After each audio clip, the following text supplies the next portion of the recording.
Hello, welcome to Lawrence County History Corner. Today we're going to be talking about Union Baptist Church. Now, this church is located, in Black Fork, Lawrence County, Ohio. It has made history as being the oldest active black church in Ohio, not confused with the Macedonia Church, which is the oldest black church in Ohio. But Union Baptist is still operating and is still an active church, which Macedonia is not. Union Baptist was formed in October of 1819. The church members originally met in their homes, and that was pretty common. You would find not just within the black community, but with all communities in Lawrence County. Before a church was built or constructed, most people met in each other's homes. They would trade off each week. They would meet somewhere else. And then as the congregation grew and as they were able to save money, then an actual building was built. By 1879, the congregation had grown and large enough they were able to build an actual church building. And it was built near the ridge on Kills Road.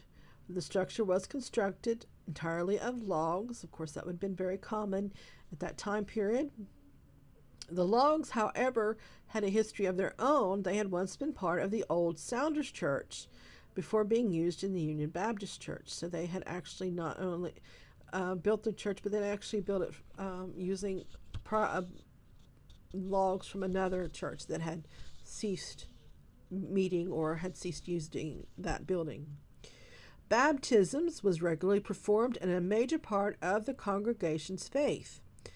When church services were being held in the one-room log cabin, baptisms were held in the nearby Poke Patch Creek, and that was not uncommon, especially country churches, and some of them still to this day.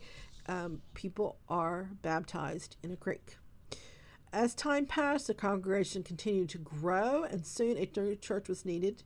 And in 1919, a new wood-framed church was constructed on the property originally owned by John Keel.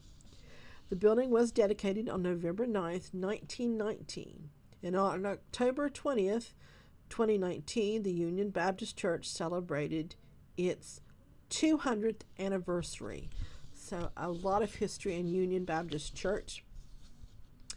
And this is one of the many interesting features about Lawrence County history. And if you're looking for more information, you can go to our Phyllis Hamner Local History and Genealogy Room, located on the second floor of the Ironton Branch. Thank you for tuning in, and I will see you next time. The storm that spawned the flooding in Scotttown also struck other areas. And in the semi-weekly Irontonian on the 8th of June, 1906, there is a description by the Wilgus, according to the newspaper correspondent. He talks about 2 o'clock in the morning when the most severe storm hits the county. One of the most severe storms that ever hit Lawrence County, that section of Lawrence County, passed over Wilgus. But just after the storm passed over the Trace Creek Hill, Valley Hill, it met the one with the south, and of course that was the one that they said caused the most damage. The damage done in Long Creek Valley was slight compared to what happened to Scotttown.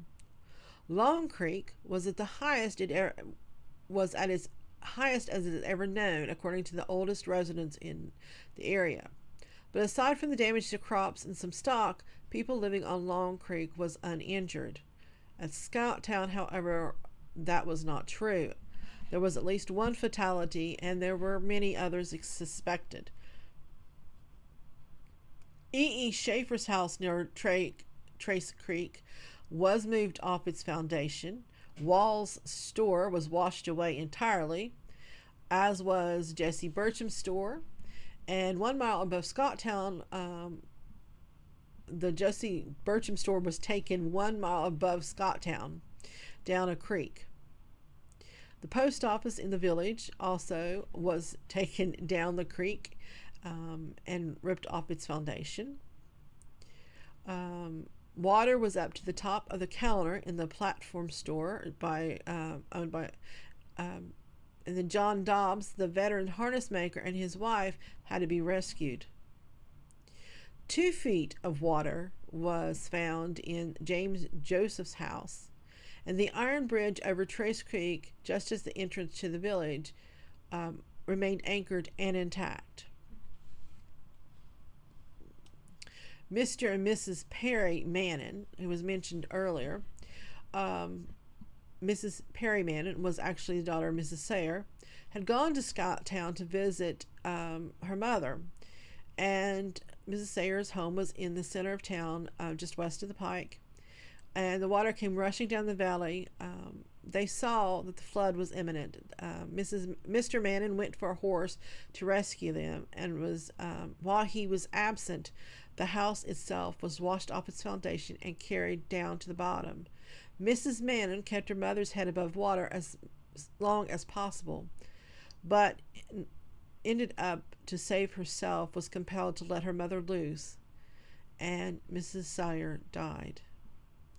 Mrs. Mannon stood in water up to her chin for 2 hours before she was rescued. She was either standing on a bed or on the windowsill with her head as far up as she could get towards the ceiling. It was reported later that Mrs. Mannon died 10 o'clock Wednesday morning, but the time that the article was written, no one knew if that was true. It was also reported that Dr. E.N. Miller lost all of his medication, or drugs, it says, and his library. But obviously the Mannon and Sayre family suffered one of the greatest loss. And that is just part 1, and there is more to come about the Scotttown flood.